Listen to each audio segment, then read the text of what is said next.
Morning, good afternoon, good evening. There is something sickening when everybody is calling you a banana republic. Everybody is using you as the benchmark of a failed state. I think Zimbabweans are becoming increasingly uneasy with that label. What makes it particularly poignant is that it is true. We have become a banana republic. We don't seem to comprehend our own problem. Here is a video clip that has been taking the rounds. It's very unfortunate that there are people that thinks that this country is a SWAPO country. This is our country, Namibia, and it's not a SWAPO country. And we are not living here at the mercy of anybody, not SWAPO, not Sophia Shaningwa, not anyone. And therefore, you people, sometimes you must think of what you are committing yourself to. This is Namibia and this is not Zimbabwe. And this is not a banana republic. And we are going to stand up for our rights in this Namibia. Our democratic rights need to be guarded and need to be defended. And we are not going to allow you people to sit on our nose. And we are not going to allow your incompetency of running the election and your corrupt method of applying Zimbabwe style of election to Namibia silence us. Well, it is true. I think the tragedy is the people of Zimbabwe themselves have been very slow in acknowledging that simple reality. The truth of the matter is, Zimbabwe is a banana republic because we have found ourselves in a situation where the opposition, unlike in other countries like Mozambique, Namibia, have been standing up for change. In Zimbabwe, the opposition is now working in cahoots with Zanu PF. That has made Zimbabwe a banana republic. We are complaining here of rigged elections. How many times have we participated in these flawed elections because the opposition conned the people into participating in these flawed elections? That is what makes the difference. Zimbabwe had the golden opportunity to implement democratic reforms which would have ended the Zanu PF dictatorship. The 2008 to 2013 GNU was the golden opportunity to do so. Mugabe bribed Morgan Tsvangirai and his friends, and they forgot about the reforms. And ever since, the MDC CCC have been participating in flawed elections to give Zanu PF legitimacy. And in return, win a few gravy train seats. This is a quotation from David Coulter's book, in which he admits that the election process in Zimbabwe is flawed. So flawed, so illegal, that the only logical step is to withdraw. It then explains why he and his friends have failed to withdraw.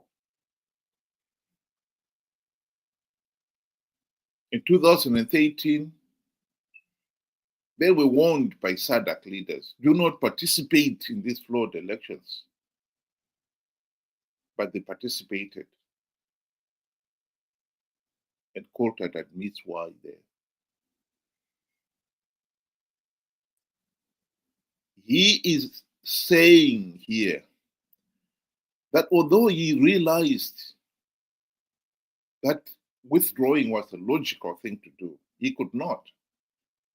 Because he from MDC Nube, MDCN, could not trust their counterparts in MDCT to do the same thing.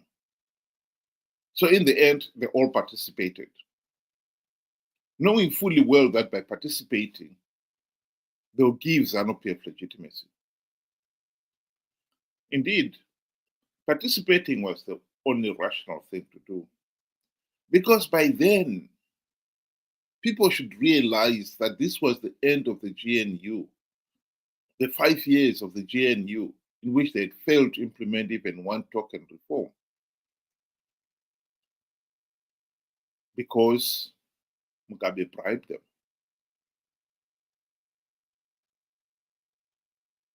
And the bribe to participate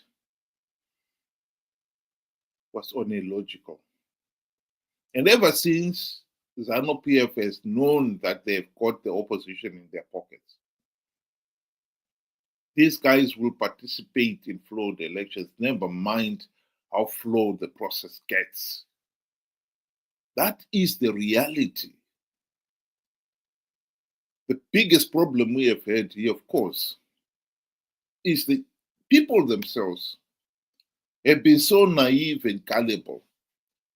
They have believed the opposition's claims that they have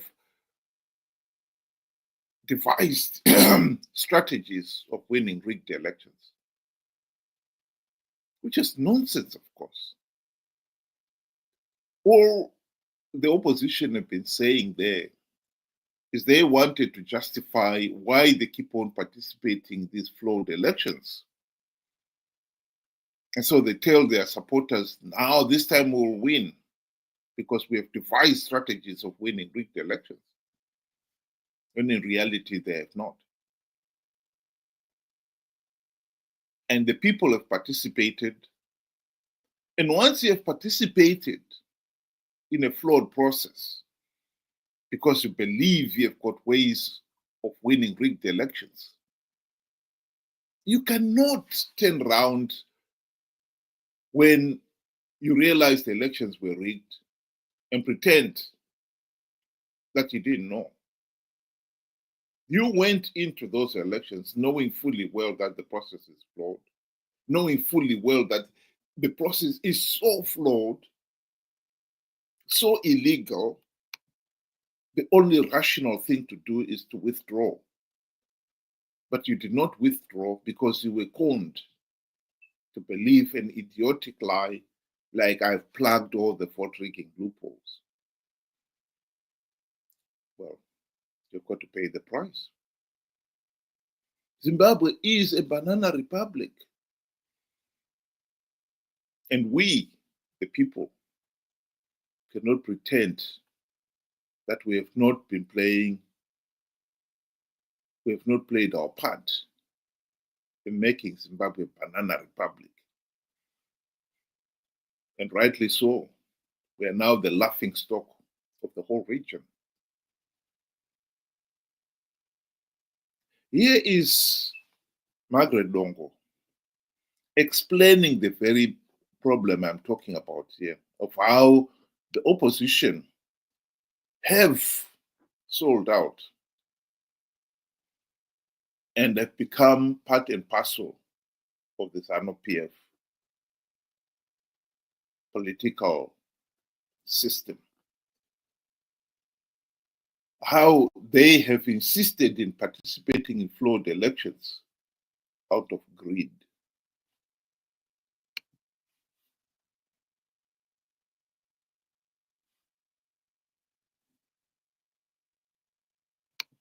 Business This is what I want to remind most of our MPs and other people. Do you think they look at it as a business? Yes, they look at it as a business, because they look at it as a business seriously.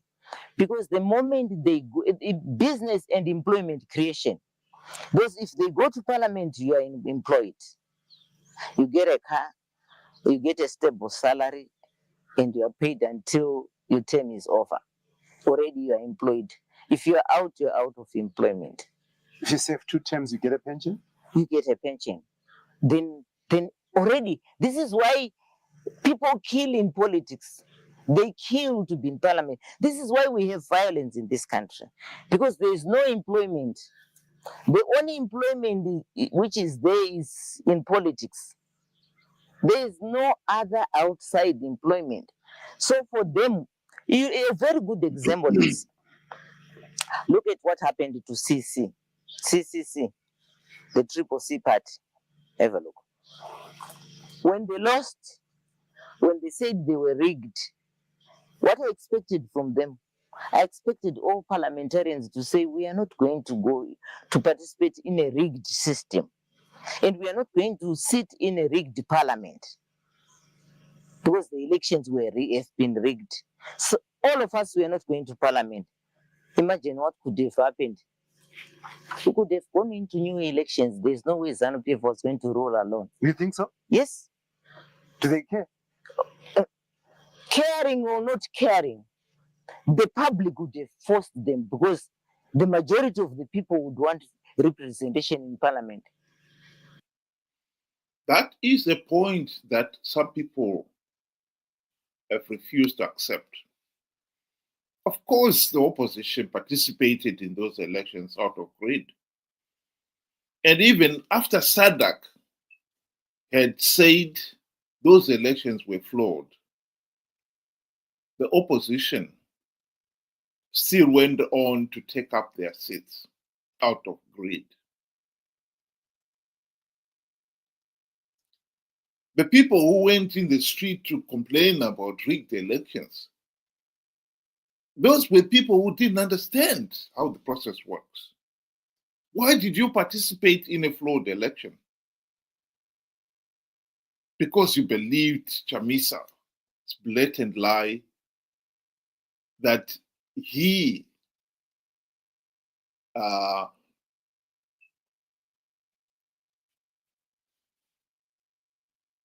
had plugged all the vote rigging loopholes, when in reality he had not done so. You believed that. Well, your price for believing such idiotic nonsense is that when the elections have been rigged, you cannot complain anymore. This is why there is a world of difference between the people in Namibia protesting that the elections were rigged and those in Zimbabwe. The process in Namibia and Mozambique, people expect it to be transparent, and they're demanding to be transparent. The opposition are fighting for an election process that is transparent. In Zimbabwe, they are not fighting for that. When they even had the opportunity to implement reforms, they failed to implement even one reform in 5 years. And now they've been participating in flawed elections, knowing fully well that they're flawed out of greed. They've conned their supporters to participate, convincing them that this time they will win. And when it didn't happen, you cannot complain. I've said it here and I'll say it again. SADC, as much as they condemned Zimbabwe's 2023 elections as flawed and illegal, they could not take the next logical step and deny Zanu PF political legitimacy. Because Zimbabweans had participated in the flawed elections in their millions. Nearly 2 million people voted for Chamisa according to the SEC results. Why did you participate? Why did you participate in your numbers? Because you believed you could win rigged elections. Well, you didn't. And you want SADC to step in to do what? Why did you participate? I think Zimbabweans are to blame for the mess we are in. And that is a fundamental reality that we must now accept. Zimbabwe is a banana republic. And unlike other countries where the opposition and the people are fighting to make sure that elections are free, fair, and credible, in Zimbabwe, the opposition is working in cahoots with the ruling party. In Zimbabwe, MDC-CCC are in a symbiotic relationship with Zanu PF. This is why they keep on lying to people, convincing them that this time they would win rigged elections, they should participate. And people are naive enough to believe the lie.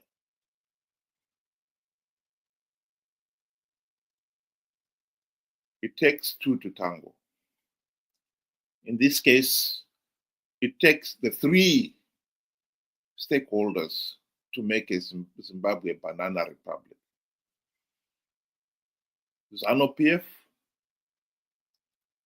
who have retained the carte blanche powers to rig elections, the opposition, who had the opportunity to implement reforms and stop Zanu PF rigging the elections,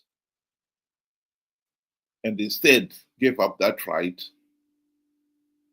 for a share of the spoils of power. And then the masses, who the opposition have managed to con into believing, into giving up the fundamental right to free, fair, and credible elections under the illusion that they could win rigged elections. Combine the three stakeholders, you have a banana republic. There is no point in Zimbabweans protesting after each election that the elections were rigged, because you knew all along that the elections would be rigged. We are already moving towards 2028. Chamisa has been on sabbatical. He's coming out very soon. And we know he is going to convince his followers to participate in 2028 elections without even one token reform implemented. And they will believe him. They'll believe his hashtag, God is in it, that they would win rigged elections.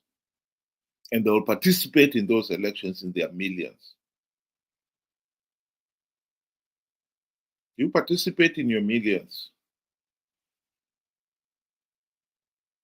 and you lose, you have no right to protest. No one will believe your protests. This is what makes Zimbabwe a banana republic. We need to wake up and be smart enough to realize that MDC-CCC have been running with the povo hare, and yet have been hunting with the Zanu PF hounds, at least ever since the GNU of 2008 to 2013. We, the people, have got to wake up to that reality. And if we don't, we will remain a banana republic. Think about it. Thank you very much. And just want to have also one comment here before I close. This is Sam Dube saying, stop relaying. I don't know whether they meant relating from the past, relaying from the past, but nothing was going to change. Well, I think this argument, we've been there before. Do not give Monzora credit he doesn't deserve. MDC's greatest failure was during the GNU, when they had the golden opportunity to implement reforms and they failed to implement even one token reform. That is the truth.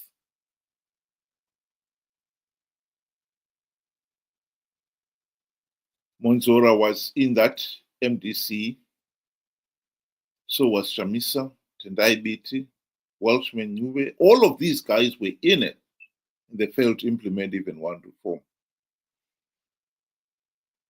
What has happened after the GNU is nothing compared to what happened during the GNU, because that was the golden opportunity. And to keep on dwelling on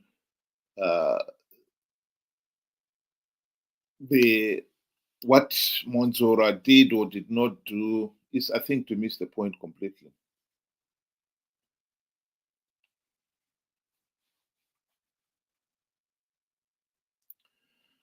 Well, there is another comment there from Sam again saying, why dwell on Chamisa and others, because other parties will participate in those flawed elections. This again is an old argument. That clearly shows this is somebody who really doesn't understand anything. If we go back to the quotation I gave you of David Coulthard in his book, if you believe the election process is flawed, so illegal, that the only logical step to do is to withdraw, then you withdraw. Why do you have to ask who else is going to withdraw?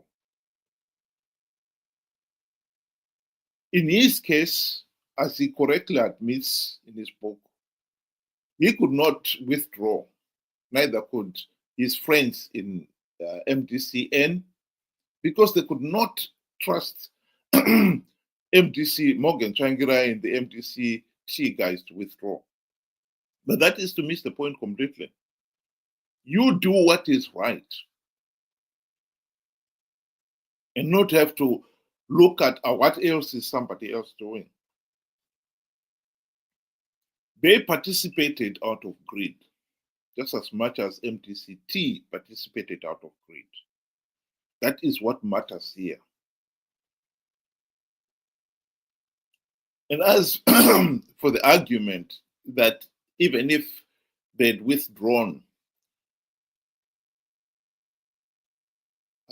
in the case of Chamisa, CCC had withdrawn, the other small parties would have participated and given Zanu PF legitimacy. That is another nonsense. We all know the level of support that people like Maduku had, Monzora had. Each time they called their rallies, they hardly ever got more than 100 people. Do you seriously believe that anyone would have seen that as a viable opposition. We saw this happen in 1978 when Ian Smith got Muzorewa and Dawaning Stole to sign the internal agreement, which ended up in the formation of Zimbabwe Rhodesia. The level of participation was so pathetic that the international community refused to give Zimbabwe Rhodesia any international recognition. The same would apply here. We cannot keep on coming up with all manner of feeble excuses to justify our failure to make reforms.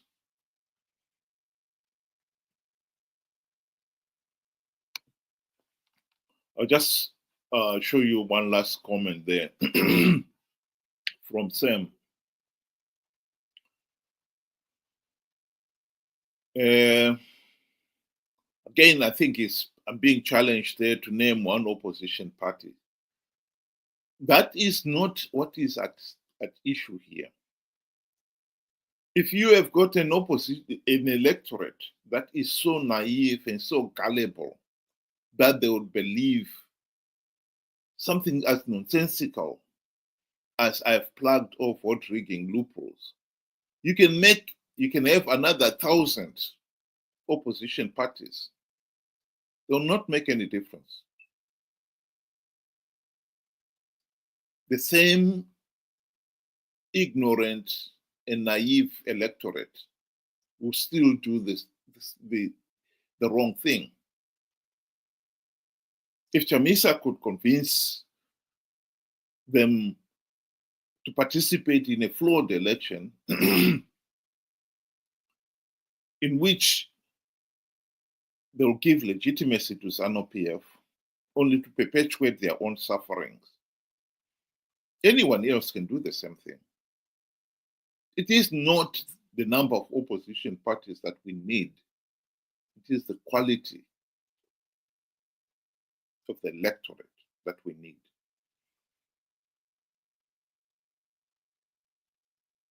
What you have got to listen to what this gentleman is saying. It is not the opposition alone in Namibia that is saying no. It is the people of Namibia who are saying no to rigged elections. In Zimbabwe, it's different. In Zimbabwe, the opposition, MDC, CCC, are the ones who are saying, no, let's go ahead with flawed elections because we have devised ways of winning flawed elections, rigged elections. They're the ones who are insisting in participating in these flawed elections. And if you listen to what Margaret Longo was saying there, is that these people, even when SADC had said these elections were flawed, they're the ones who insisted in taking up their seats, claiming that they had paid for those elections out of their own pocket. And if you, the electorate, keep believing that the opposition, then you are the problem.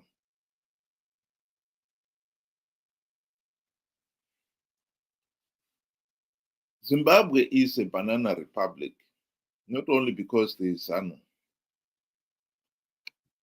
but because there is Zanu, there is opposition, and there's the gullible electorate. That is the message.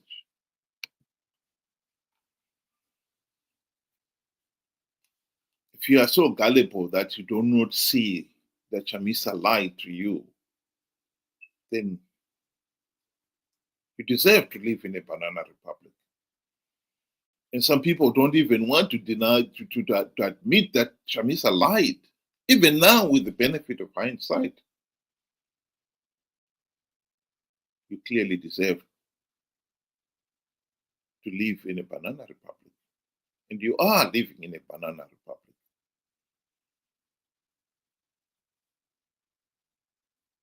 Thank you very much. Have a good day.